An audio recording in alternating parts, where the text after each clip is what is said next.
Hello and welcome. My name is Marsh Proffitt, and I am the Director of Alumni Engagement and Operations for the Office of Alumni Relations at the University of San Diego. If you are looking for the webinar, Accessing Torero Talent, Student Athletes, you are in the right place. Today's program is co-hosted by the Alumni Association and USD Athletics. The Alumni Association's mission is to advance and cultivate meaningful and enduring connections between the University of San Diego, our alumni, and our campus community. Today's program was created to bring value to your personal and professional life while connecting our current USD students with our amazing alumni base. For those of you who are watching the recorded program on YouTube, we hope you enjoy, and I look forward to seeing you at a program in the near future. Without further ado, I would like to introduce one of today's guests, my colleague, Kimya Massey. Kimya, please activate your camera. A few words about Kimya while he's settling in. Kimya was appointed as USD's Associate VP and Executive Director of Athletics in early 2024 after almost a decade at Oregon State, where he served as Deputy Athletic Director and COO, focusing on student athlete development, intern placement, graduate admissions, and professional sport development. Kimya has degrees in anthropology and sociology from Michigan State and a master's in kinesiology with an emphasis on sports administration from Michigan State University, where he also distinguished himself as a 4-year Letterman pitcher for the Spartans. In his time at USD, he and his team have made significant impact on our beloved alma mater and for the community. Between name, image, and likeness, which we'll learn about today, to winning on the court and in the classroom, USD Athletics is on a roll. Welcome, Kimya. Thank you for spending your lunch hour with us. Let's dive right in and talk about NIL, also known as name, image, and likeness, before we introduce our colleague Lauren, who will talk about accessing Torero, student athlete talent. Let's dive into NIL now. This is a topic that is both very exciting, also very complicated. Yeah. Changing rapidly. And for those of us who don't speak this language, pretty confusing. From your perspective, how is the current NIL landscape reshaping the future of college athletics? Yeah, I mean, you hit the nail on the head. It is reshaping the future of college athletics, and it already has and will continue to do so. There's been more change in college athletics in the last 2 years than in the history of the organization, and it will continue to be even more, we think, in the next 2 to 3 years. So NIL came about in 2021. Finally, athletes were able to use their name, image, and likeness to be able to profit, whether that's through a commercial or using products or promotions on social media marketing. It could be camps and clinics. It could be autograph sessions. They could show up at your house for your 5-year-old daughter's birthday party and make an appearance. All those things are name, image, and likeness related activities. And for many years, there's been a push for this, and finally it came to fruition, and here we are. Frankly, we're a little behind here at USD. I was when I got the job, we didn't really have an infrastructure for it. So we've worked very, very quickly to put that in place, and Lauren Kirby's done an amazing job. We hired her specifically to really head this area over the last year, so she's going to share more about that in a minute. I think NIL gets a bad rap in the media because you hear about all these astronomical dollars and all these things happening with athletes. And some of them, frankly, aren't true, or they're completely exaggerated. The vast majority of athletes are not earning hundreds of thousands or thousands of dollars even. Mostly it's maybe hundreds, if they're even participating at all. On a general, population of athletes, probably maybe 40% are even doing anything at all. Some choose not to because they're busy. They're going to class, they're playing their sport, they're traveling, they're being a college student. This takes time. So I think there are a lot of misconceptions out there. So I know we'll get to Q&A. I hope to hear some questions about that. But that being said, at the same time, we got to be in the game, and this is part of the game, specifically around revenue sports, basketball programs, football programs. It is seeping more into volleyball and baseball and a little bit softball. Not quite as heavy in tennis, golf, rowings, etc. But it is part of it, and we are going to play a part in it. We have to. So we do want businesses and organizations. Frankly, you can hire them as a market manager. You can hire them to help market and promote your programs. Every business has a marketing budget, I promise. You have to. You have to find ways to promote your business and market it. Yeah, or if you don't, you should. Probably. Or you should. Otherwise, you may not make it. But That's a piece of it. And athletes can be great ambassadors, especially in a community like this. So the money piece with some of the areas, I will say, has gotten a little out of control with certain sports. But I do think the demise of the industry is not really at stake. I think it's just we have to adapt, we have to morph, we have to be nimble, we have to be flexible. But we do have to be in the game. So we are going to be participating with NIL activities. We already are with this new upcoming House settlement, which will probably happen any day now. As of July 1st, we can now do revenue sharing, which means all the revenues we get, ticket sales, fundraising, conference distributions, sponsorship dollars, all that money through us in-house can now be distributed to athletes based on market values and things like that. So it is complex. Like you mentioned, Kara, there's a lot of nuances to this. We could do a whole podcast series on just this topic alone, but I would like the general public, for all you to know, it's not a bad thing. It's something we need to do to be competitive, to retain players and recruit them. And there are ways that are really positive impacts of this, not just dollar wise, but marketing wise, entrepreneurship for our athletes, building a brand identity. There's a lot of positives that probably don't get talked enough in the media. And that's another thing we need to do a great job of, is telling the story of the positive sides of NIL and rev sharing, as well as what we sometimes see in the media. Yeah, for sure. I mean, it's just revenue sharing is not going away. It is a reality that we're experiencing now and will continue to face. And I am curious, as an athletic director with being pulled, I imagine, in so many different directions, how do you approach fundraising for revenue share? What does that look like? Yeah, we actually just launched our championship investment fund. Great tee up, Karen. Amazing. This fund is specific for revenue sharing. Like I said, we have to be in the game. If we're going to have a competitive basketball team, frankly, we have to go out and find funding to recruit and retain the right players. That's just the name of the game, especially on the men's side. We do have a great facility. We do have an incredible campus. We do have great coaches. That's part of it. But frankly, the money side on the men's basketball side is just, it's paramount. So we are going to be investing time and energy. Our development team is ready and willing to go. We are going to raise money specifically for this. I know that doesn't feel right for a lot of people because they feel like it feels like professional sports, and it does to an extent, but that is a reality. So we're not going to just sit back. Ideally, companies and organizations or individuals can contribute to this. Some people, again, can write it off as a marketing expense. Everything's tax exempt, so that's really important. But we just want people to realize that this is the new wave of college athletics. What we saw for many years is over to an extent. But at the same time, I will say the vast majority of our athletes still want to come to school for the right reasons, get a degree, win championships, be a college student. But for us as administrators, it has changed the way we think about fundraising. And we did decide to do a specific fundraising campaign around revenue sharing because that will go into effect July 1st. And we need to be doing contracts with student athletes right now, which we are, frankly. So we're essentially doing contract work with student athletes specifically. And many of them have now agents and agencies they work with, which is wild to think about where we're at. But again, it's the way of the world. We're adapting. Our campus has embraced this from the administration on down. Our board of trustees understand that this is part of the deal and this is part of the game.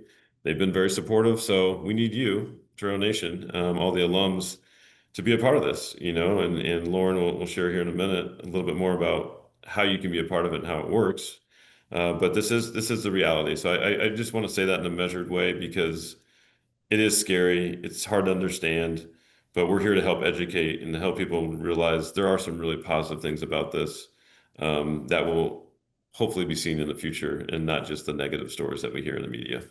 Yeah, I'm looking forward to hearing from Lauren here shortly too. Without a doubt, the Champion Investment Fund is the primary way that alumni can stay connected and support USD Athletics.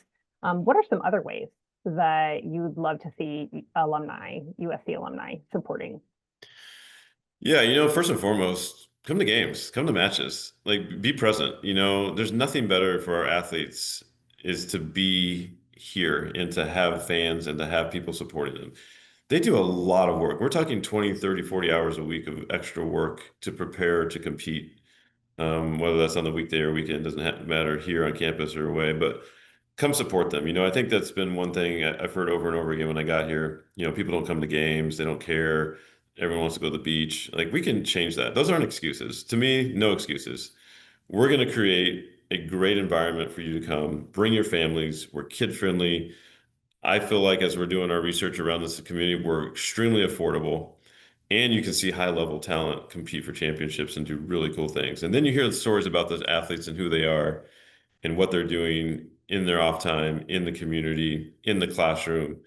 It's a great opportunity. So I think first and foremost, be present, be visible, come to games. That supports us financially, yes, but it also supports our athletes. Number two, I think being involved, with our new sponsorship program at JMI, with the Championship Investment Fund, there are ways businesses and organizations can get involved. We can also find a way to help you hire for talent. We have a lot of talented athletes that can do a lot of incredible things. We were at a banquet yesterday. 91 of our athletes, which is about a quarter of our student athlete population, have a 3.5 or above. Think about that. Almost 100 of our athletes, almost 25%, have a 3.5 or above in That's unbelievable. in amazing majors, like hard things too, right? And there's a lot of talent, and a lot of them want to stay in San Diego. So if you're a business and you're hiring an intern or a full-time position, think about an athlete. They get up early and go to work. They know how to be accountable. They have peers to work with, so they're team players. They're coachable. They work with an authority figure like their coach. They're balancing tons of things, so they have time management skills. They obviously have leadership skills. They have accountability skills. They're not going to fail and walk away. They're going to get back up and go again. So many sports have so much failure embedded in it. I always say, if all things are equal, hire a student athlete. They're going to fail, but they're going to get back up and go again, and they're not going to stop, and they know how to work. So a lot of really positive things in terms of that. And then I think third, obviously, financially, every athletic department in the country needs more funding to do more resources. And when I say resources, that's providing staffing for athletes, is providing wearable devices for sports science and data gathering, is providing funding to help us go on road trips to be competitive. It's retaining coaches. It's all those things. So I would say those are three really easy ways to contribute as fans and alumni. And what's better than coming to a game or match and seeing success? Like, you feel proud. It's a community. We all feel really good when we win about the institution that we went to. So if you can be a part of that in any small way, we're always very grateful, and it goes a long ways. Yeah, love it. And as someone who personally takes my family, my 3 little boys, to very many, lots and lots of USD athletic competitions, I can definitely share with my fellow alums that it's a great opportunity to get involved with our alma mater and support student athletes and have a great time as well. So Kimya, thank you for all of this. These efforts haven't gone unnoticed, the efforts by you and your team. So thank you for all that you all are doing for our dear alma mater. Yeah, one last thing, Kara, real quick, just to that point. This is a great team effort. And when I say team, it's our staff, it's our coaches, it's our GAs, it's our interns, it's our students, but it's also you in advancement. It's also our College of Engineering. It's also Souls. It's also our administration. We can't do what we do without everybody. And again, I'll go back to one of your earlier questions. There's a really concerted effort to help athletics be more successful here. I'm very appreciative of it personally, but I know our staff and our students feel it. And we can't do it without other people. This is a team effort. So I just want to share that. Awesome. Thank you. Well, speaking of your team, it's time to introduce Lauren to the screen. Lauren, please go ahead and activate your camera. For those of you who don't yet know Lauren, she serves as the Director of NIL at USD, where she leads the university's efforts to connect student athletes with name, image, and likeness opportunities in the community and beyond. In her role, she works closely with businesses and community partners to build impactful, mutually beneficial relationships, focusing on educating and equipping both student athletes and outside partners in today's evolving NIL landscape. Lauren, the floor is yours. Take it away. Thanks so much, Kara, and I'm excited to be with you all today. So let's dive right into why we're here. Thanks for everything you gave us, Kimya. And now we're going to talk more about how we can connect alumni like you with our top Torero talent through NIL opportunities. So if you're on this call, I know that you care about seeing USD thrive, and that includes championing our incredible student athletes. Today, working with them has never been easier or more impactful for your company. Kimya already alluded to it, but our student athletes are smart, driven, highly marketable, and through NIL, you can engage them in ways that benefit you, your business, and maybe yourself, or if you have kids, younger athletes, in developing their skills. Kimya talked a lot about different ways they can get involved in this. And so I'll touch on those again later, but I just want to say, think about NIL as a bridge. It's one that can now connect your world with the talents of our student athletes. And at USD, I want to emphasize that we preach true NIL. There is the revenue share portion that Kimya just talked about that we'll be able to access and really help us stay competitive. But there's also those real world professional development opportunities that student athletes are able to gain through NIL opportunities. So we say it's not just about the next 4 years, or now in college athletics, maybe 5 or 6, but it really is about the next 40 years. We aren't pay for play here. Instead, in my role, I'm able to help curate meaningful partnerships where student athletes can grow their brands, gain experience, and add value to your company's causes and even your families. So I'm going to share a few examples of what that's looked like so far in my role. As Kimya mentioned, I'm coming up on, I think, 10 months. So it's been fast and furious, but a few examples that might resonate with you either personally or whatever business that you work with. So first, we have a local athleisure brand here that wanted to expand from a Pilates and yoga market into more of a sports performance market, specifically volleyball. So one way we were able to partner with them is they worked with our USD volleyball team through a team-wide NIL deal that went far beyond just social media. The athletes actually tested and provided feedback on the gear as part of the deal, and they promoted it authentically to their audience of young female athletes. So this not only helped the athleisure company refine and promote their new product, it actually targeted the specific audience that they wanted. And in addition, it also gave our student athletes a really awesome opportunity to learn about how to start your own business. What does it look like as a small business in San Diego to get off the ground? How do you market yourself? And our student athletes were able to learn those valuable experiences while also providing a service to that company and to help them in marketing. Another story more personal to how NIL can help younger athletes or even older athletes better learn a skill. Another example I can talk about is we have student athletes that will do private training. So for example, we had USD men's basketball player partner with a local family through NIL as an opportunity, and they hosted a private workout for their son and his friends. And it was cool because what can start as a paid session actually can turn into more of a personal connection relationship. And I know we've talked a lot about that today. How do we feel connected to the university? How do we feel like we're a part of the athletics experience? So through that opportunity, not only did the kids receive elite coaching from a top Division I student athlete, but they also built a real relationship. And so it allows families, once y'all get to know the student athletes more, you want to follow the season, right? You want your kids to cheer on a top player. And we have a lot of student athletes who are active in the coaching space. And I'll show you in just a few minutes ways that you can directly contact them if that is something that you're interested in. I could go on and on, honestly, about different types of examples of NIL, but I also want to make sure that I talk about NIL isn't just transforming athletics, it's also enriching our entire campus and community, because I know that matters to you as alumni. So this semester, we've launched a sports marketing club called the Torero Sports Marketing Club.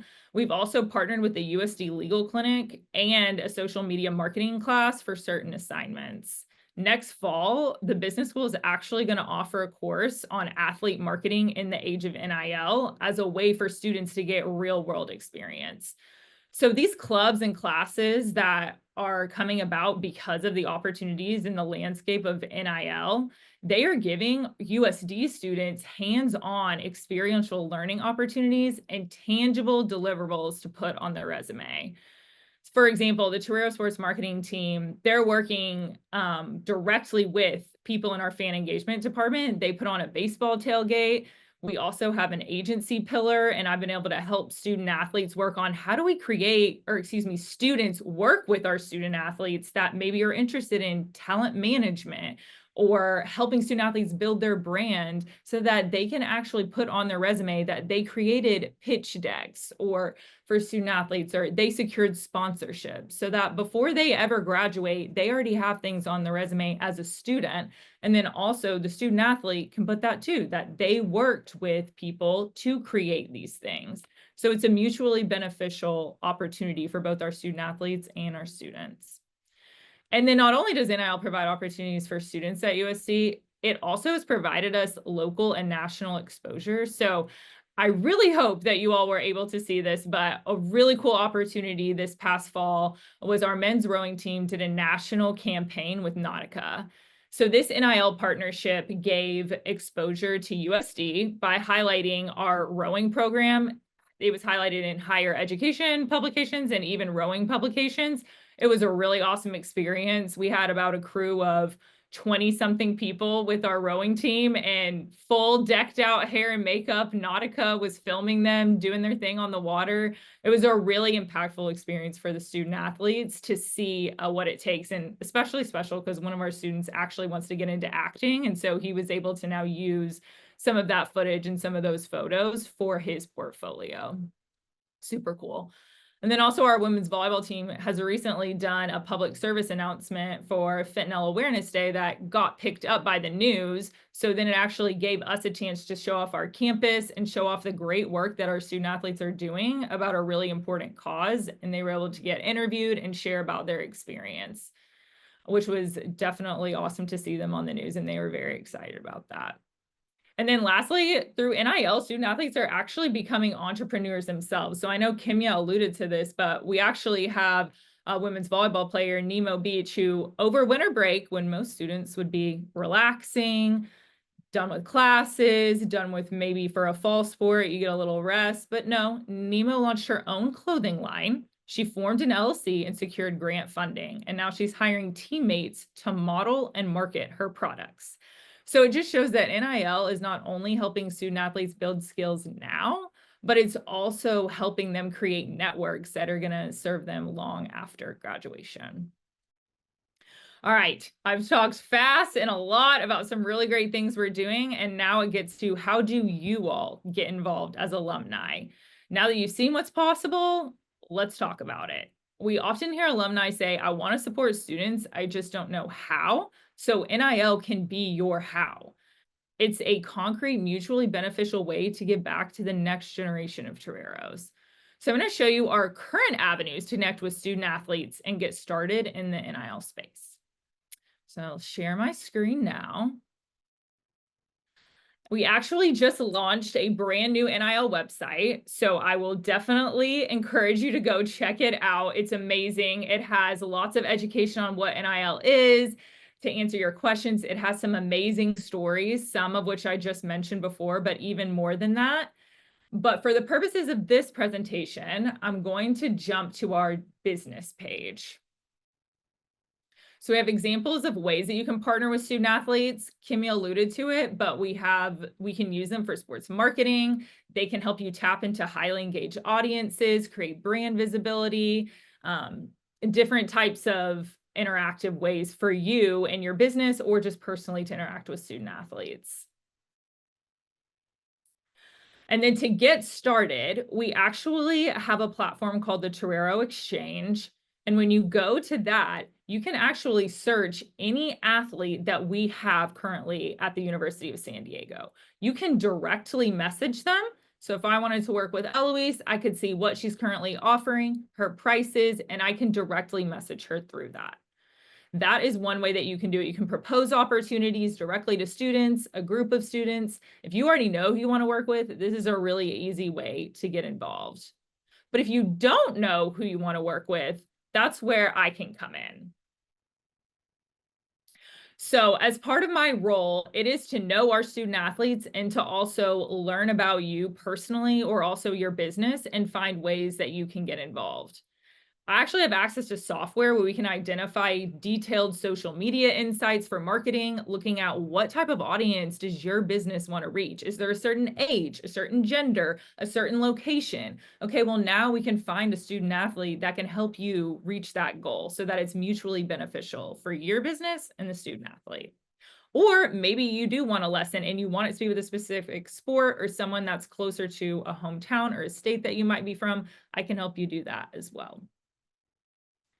So as USD alum, I know that you're already part of the Torero legacy, and NIL is your chance to expand that legacy by investing in student athletes today and creating value for your businesses, your community, and the future of USD athletics.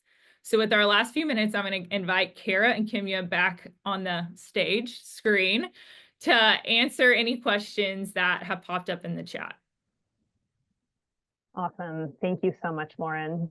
I love that Torero exchange. I think it's so great for anyone to be able to get in there and start to search around. If they're looking for someone in baseball to do batting lessons, if they're looking for someone to do social media posts, what a great way to access that. Thank you. And then thank you for sharing the link in the chat too.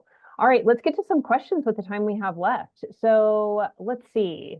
First, all right. Oh, one of my classmates, Maria Torero gone. Maria, hi.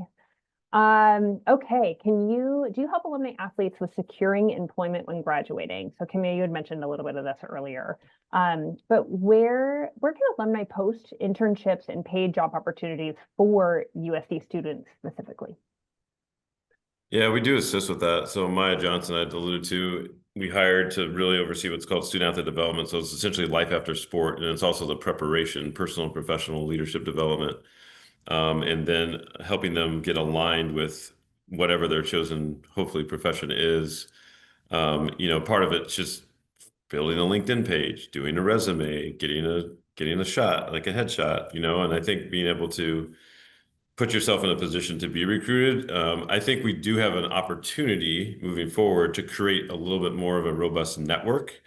And just to be fair, Maya works very closely with career development on campus, so we do want to tie into what the campus is doing. But we do have now some resources, specifically with Maya and her staff, focused on that part of their experience. And I think that's really important because 98% of these athletes are not going pro in sport. They're going pro in something else, right? So that's really good, but we're always open to different ideas from local companies, organizations, individuals who are both looking to hire athletes, but also potentially looking to help train and educate them, because we do a few events over the course of each year, specifically around career fairs, where we like to invite alums to be there and to not only recruit, but to also help teach them some of those soft skills they need to get jobs and get internships. Hopefully that answers the question. Yeah, sounds good. Maria, if you have a further question about that, just go ahead and pop that into the Q&A. And Jeff Crane from the class of 1992, who's on live with us now, had a question again about internship, work experience. Jeff, I know that we've answered some of this, so if you have further questions specifically about that, will you pop that into the Q&A and I'll come back to it. But I also have Raquel Lohman from the class of 2008 out of Vegas. Hi, Raquel. Who has a very specific question. She wants to know if there's any plans for paddle tennis. No plans for paddle tennis at this current time. I will say this though, Title IX requires us to meet certain benchmarks in terms of our gender participation ratios, and it's specific around what the ratio is on campus with men to women. So we are actually looking at potentially adding more female athletes, however that looks in the future. There's some obviously financial need for there, some resources, but paddle tennis is not one at this moment in time, but there could be Are others. you able to share what is on the short list? I'll share this. I think about San Diego and what it is. It was interesting to me. We don't have a women's golf team. We are, a lot of teams in our conference have beach volleyball. I think about like flag football and how fast that's growing in Southern California and nationally. Those are all sports we're at least doing feasibility studies on and looking at them just to see what's out there.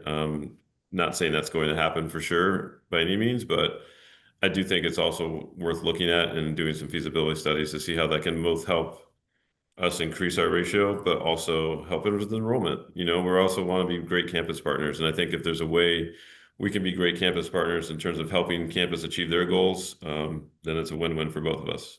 Yeah.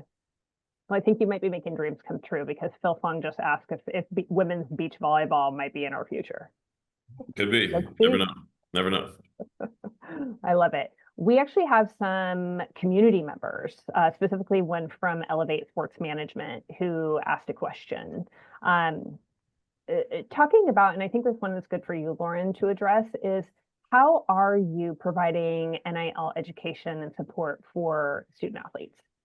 Yeah, I love that question. As an educator in my training, I think the biggest thing is, again, it's the next 40 years. So if you have one deal and you don't learn any skills from that, then that was a waste of the opportunity for NIL. So we've had the opportunity this year to bring in speakers who do specialize in different areas. So we were able to have an agency come in and talk to students about what does it look like to work with talent management, or we had the athlete brand builder group come and do a whole workshop on what are your values? Okay, now what types of companies would you work with based on those values? Okay, now knowing your skills, what types of NIL opportunities make sense for you? So really helping them understand who they are, so they don't just, if they hate, you know, a certain type of candy, they don't do a deal with that candy brand just because they're getting money. Like, that doesn't make sense. And so we really try to help them learn, who are you? Now, how do you professionally build a brand from that? Now, how do you professionally show up and execute that deal so that it's the full life cycle of essentially employment in that one ring, but it's also teaching them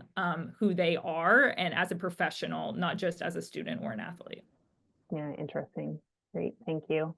Another community member who is live with us is Jordan Means. He has asked, with larger programs having more resources and visibility, how is USD positioning itself to stay competitive in the NIL space and attract top student athletes? Who wants to take a stab at that one? Kimya? Why don't I take a stab, and Lauren, you can fill in what I've missed. I think this is twofold. I think you stay competitive by marketing yourself as being in the game, and that this is a part of who we are and what we do. And again, I think Lauren's done an incredible job of building out the site, creating education, creating awareness. Word of mouth awareness, specifically around alumni, I think is really important. So I'm glad all of you are here today to hear this. So that's part of it. But also, when student athletes visit, a lot of them meet with Lauren, and they talk about NIL opportunities, and she can share the stories that she shared. And then the other part of this, so there's education and awareness. The other part, frankly, is money, and being able to have funding in our revenue share pot, NIL pot, to be able to compensate the athletes appropriately and accordingly based on their market value. So it's really twofold, but sort of like a chicken or the egg, right? You need to have the funding to do it, but you also have to make sure people understand that we are doing it. Here's how it's done. Here is the education. Here's the awareness. And here's Lauren, our expert, who can really walk you through what this might look like for you and whatever your passions are. So, Lauren, you want to add anything to that? I would just add, I think what makes us competitive is you all. I think the businesses, the more involved businesses get, the more involved alumni get with their network, the more competitive we can be in the true NIL space, because we will have more deals, because brands will want to work with our student athletes and they will see the return on investment there. And so I really think that helps us be competitive when we have Viore, Nautica. Those are great national brands, obviously, but what about our local community? And so I think your network is really what can make us be elite and competitive, because sustainable NIL deals are what our students are looking for. So I would just throw that challenge in there as well to get involved. It's fun, they're awesome, and really can make an impact for your business or you personally. All right, Lauren, Kimya, thank you both so much for your time today. We are just past our time, so I want to also say a big thank you to everyone who has stuck with us for this interview, and anyone who is listening back on the recording. We hope to see you at a future USD event or athletic competition in the near future.